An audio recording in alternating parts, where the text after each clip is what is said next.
Section 1.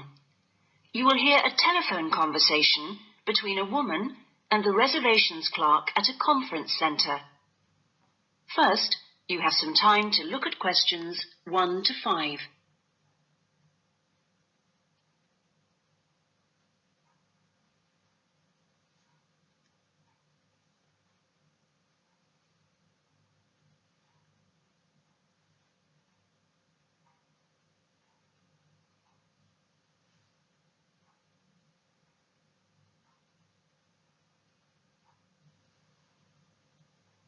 You will see that there is an example that has been done for you.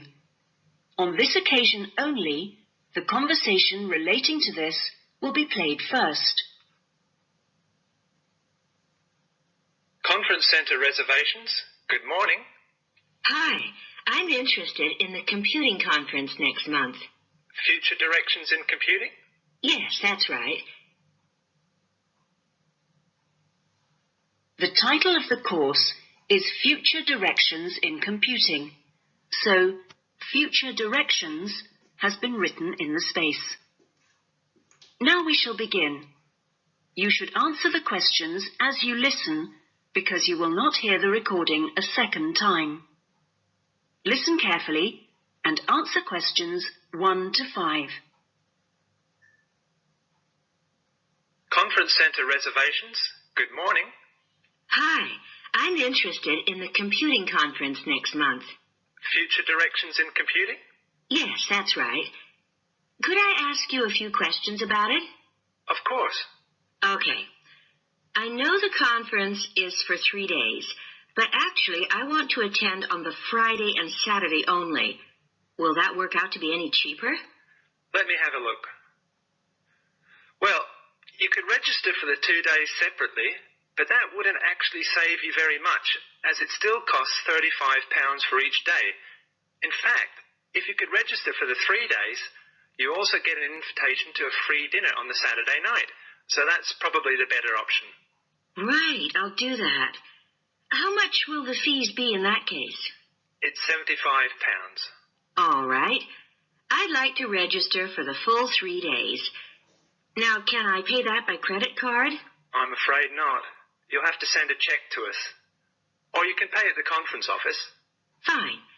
So it's probably easiest if I pay by check. Now then, what else do I need to arrange? Right. How about accommodation?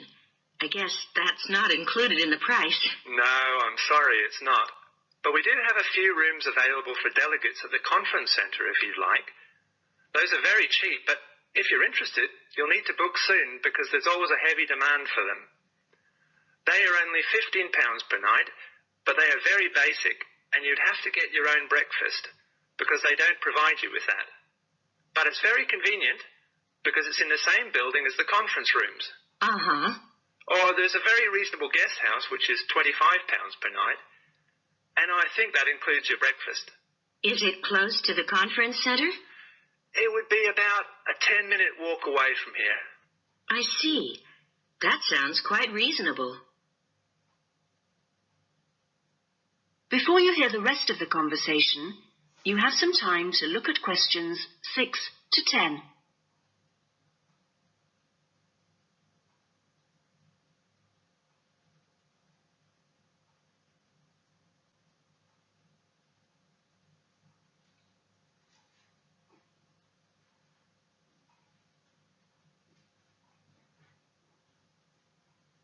Now listen and answer questions 6 to 10. The details are all in our conference pack, which I'll send you. Great, thanks. That'll be very useful. Oh, and can you also send me an application form? Of course. I'll get that in the post to you straight away. Is there anything else? Yes, actually. Can you tell me where exactly the conference center is? Well, it's on South Park Road, and it's right at the end of the road next to the library. It's a 10-minute taxi ride from the station and will cost you £5. Otherwise, you can take the bus, which runs every half an hour from the station. That's the 21A, and it brings you straight to the conference centre. Right, got that. That is the end of section 1. You now have half a minute to check your answers.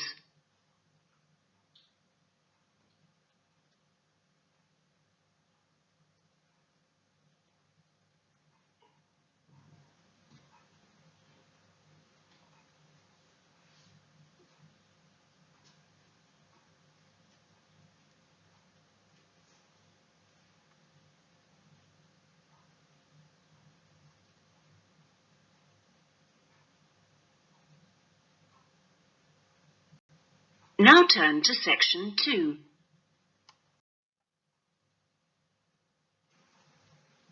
Section 2. You will hear an introductory talk to a group of temporary workers at an international travel exhibition. First, you have some time to look at questions 11 to 13.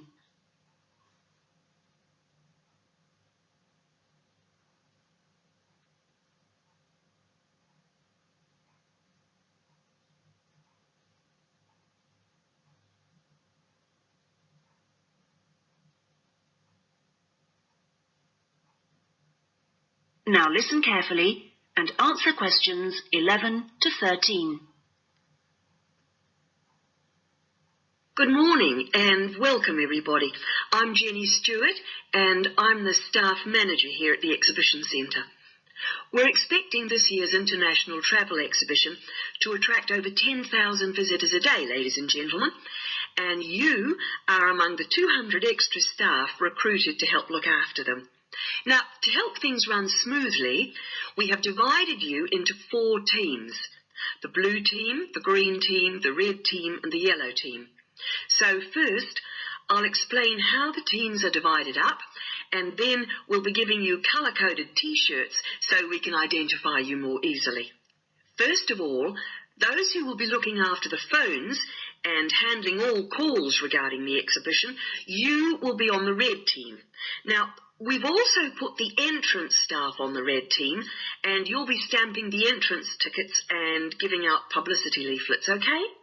Those of you involved in distributing entrance tickets will be on the yellow team, and we've also put those of you who'll be staffing the information booths around the conference centre on the yellow team, so you'll be getting a yellow T-shirt. Now, most of the hospitality staff have been put in the blue team, so the chefs among you and the kitchen hands will all need a blue T-shirt, but because of the sheer numbers, all waiting staff will be on the yellow team, and this includes the bar staff among you. Those who will be monitoring and directing the traffic in the car parks are on the green team, so you'll need to get a green T-shirt.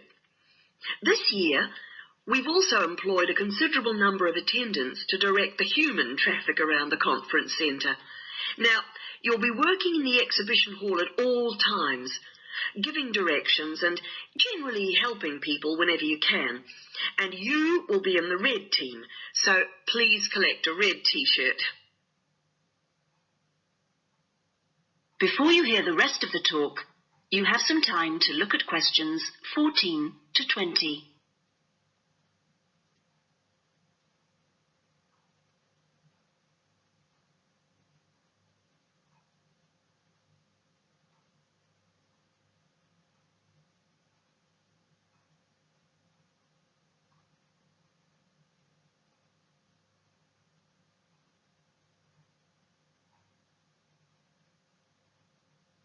Now listen and answer questions 14 to 20. Right.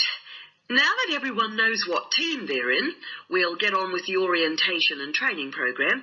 And first, I'll run through the rest of today's program, which you should have in front of you so that you can get a general idea of what else is in store today.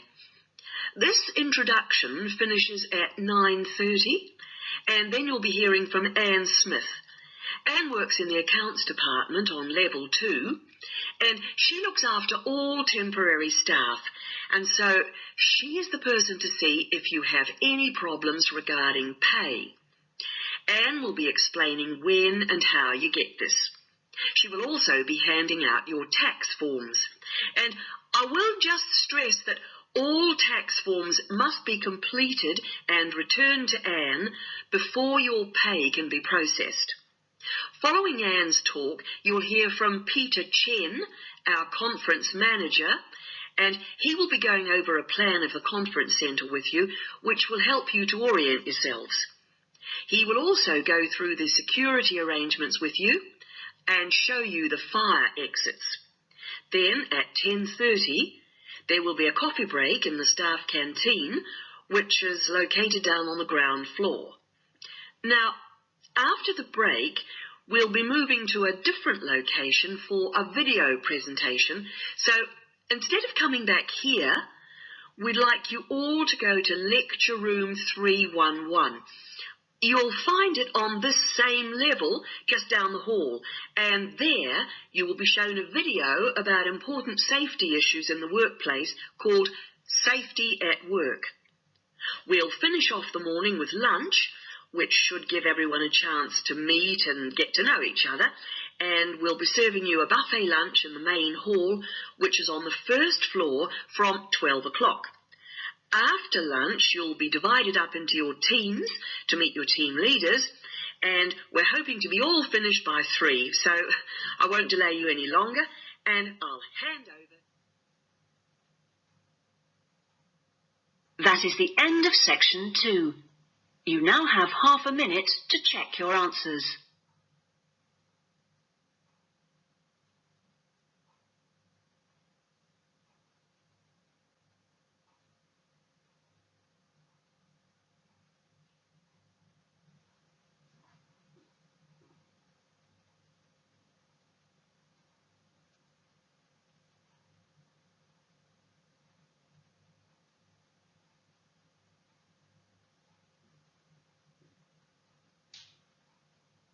Now turn to section 3.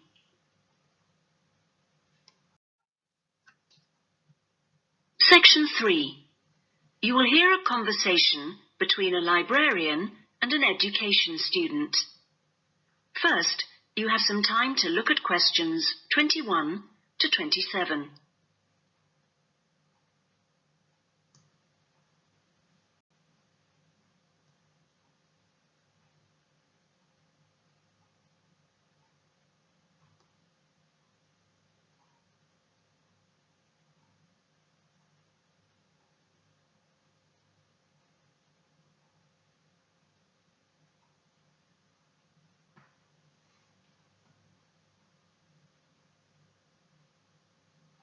Now listen carefully and answer questions 21 to 27. Good afternoon. Can I help you? Good afternoon. Yes, I've just transferred to the School of Education, and I'd like information about joining the library. Well, the School of Education has libraries on 2 sites, as I'm sure you know. This one here is the Fordham site, and the other is on Castle Road. And is there any difference between the 2 libraries? Not in terms of their facilities. Access to online databases and the internet is available at both sites, and each site has a range of reference materials on education. Oh, yes, I see. But the Castle Road site has books on the sociology of education and a collection of textbooks and teaching resources covering most of the subjects taught in secondary schools. Ah, right. But I'm training to be a primary teacher, so I need to look at materials for the 5 to 11 age group. Then you've come to the right place.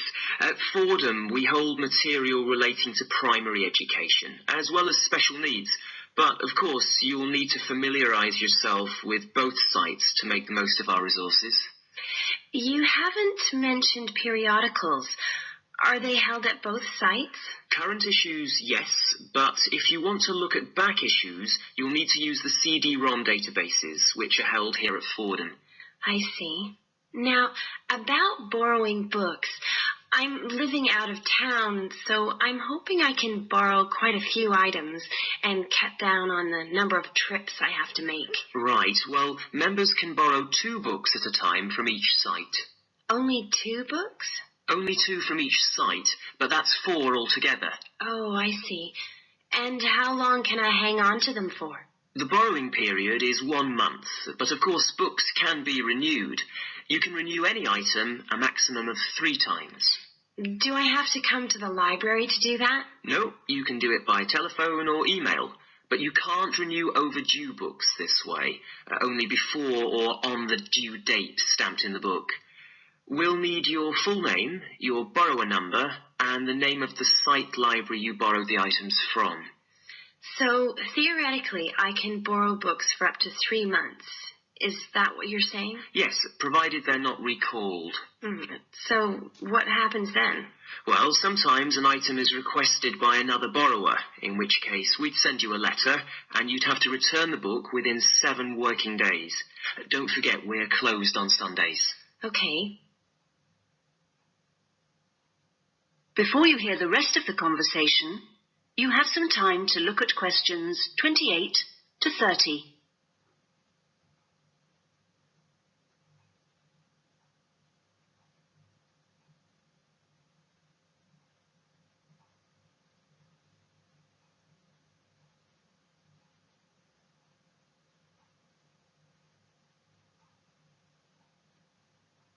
Now listen and answer questions 28 to 30. I expect it'll take me a while to find what I need. There's such a lot here. Yes, there is. But if you need help getting started, this term we're running 3 study skills workshops. Oh? What are they on? Let me see. The first one's on resources. Yes, here it is. How to use the library's resources. That includes everything, not just the print and technical resources. That sounds useful. Is there anything on using the internet? Let's see. The one on the internet for beginners was last term.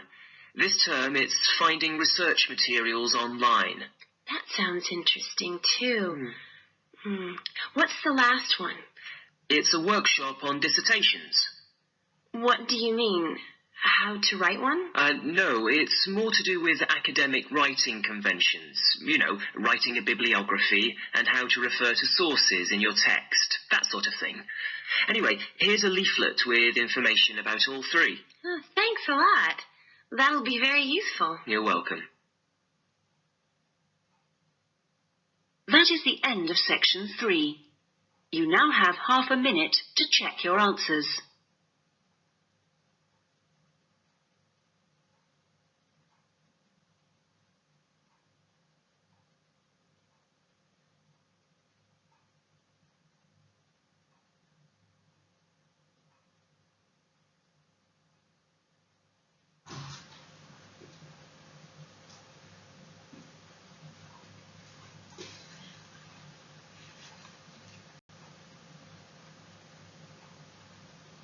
Now turn to section 4.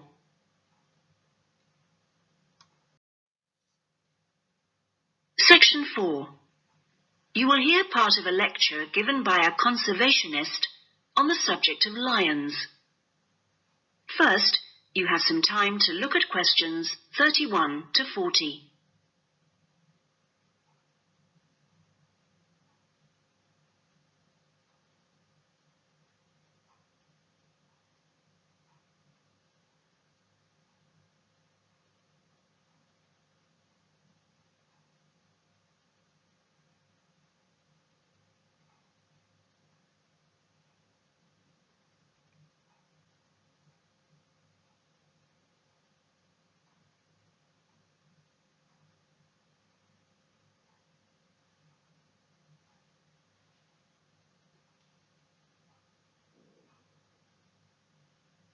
Now listen carefully and answer questions 31 to 40.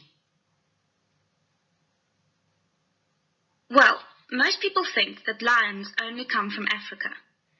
And you would be forgiven for thinking this because, in fact, most lions do come from Africa. But this hasn't always been the case. If we go back 10,000 years, we would find that there were lions roaming vast sections of the globe. But now, unfortunately, only very small sections of the lion's former habitat remain. My particular interest is Asiatic lions, which are a subspecies of African lions. It's almost 100,000 years since the Asiatic lion split off and developed as a subspecies. At one time, the Asiatic lion was living as far west as Greece, and they were found from there in a band that spread east through various countries of the Middle East, all the way to India. In museums, you can now see Greek coins that have clear images of the Asiatic lion on them. Most of them are dated at around 500 BC. However, Europe saw its last Asiatic lion roaming free 2,000 years ago. Over the next 1900 years, the numbers of Asiatic lions in the other areas declined steadily. But it was only in the 19th century that they disappeared from everywhere but India. So, how can you tell an Asiatic lion from an African lion, with which you're probably more familiar? Well, in general, Asiatic lions are not as big as African lions. The color is more or less the same, but the appearance of the mane is different. That's the hair around the lion's face and neck. The Asiatic lion's mane is noticeably shorter than the African lion's. Asiatic lions also have a long fold of skin on their undersides, whereas not many African lions have this.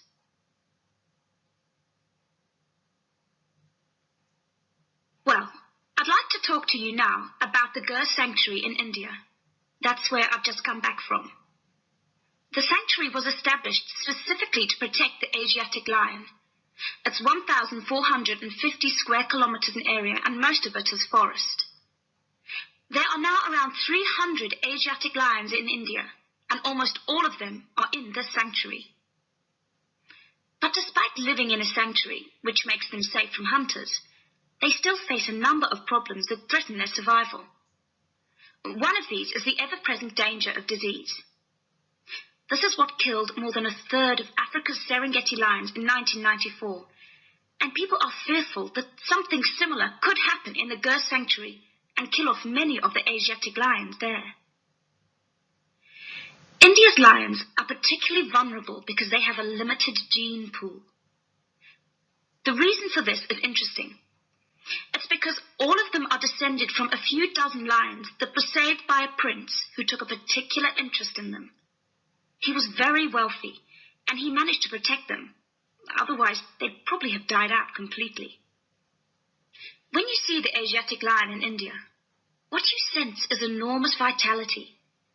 They're very impressive beasts, and you would never guess that they had this vulnerability when you look at them. The Asiatic lions don't have the Gir Sanctuary to themselves, I should add. They actually share it with about 2,000 farmers. A significant proportion of the lion's diet is made up of the livestock of these farmers, goats, chickens, and so on, as much as a third, in fact. And they've even been known to attack humans, especially in times of drought. One final piece of interesting information. In ancient India, one of the greatest tests of leadership for a man was to fight a lion. Now, it seems, in modern India, it will be a great test to see if the lion can be saved. I'm sure this is something that all of you will share concern for too. That is the end of section 4. You now have half a minute to check your answers.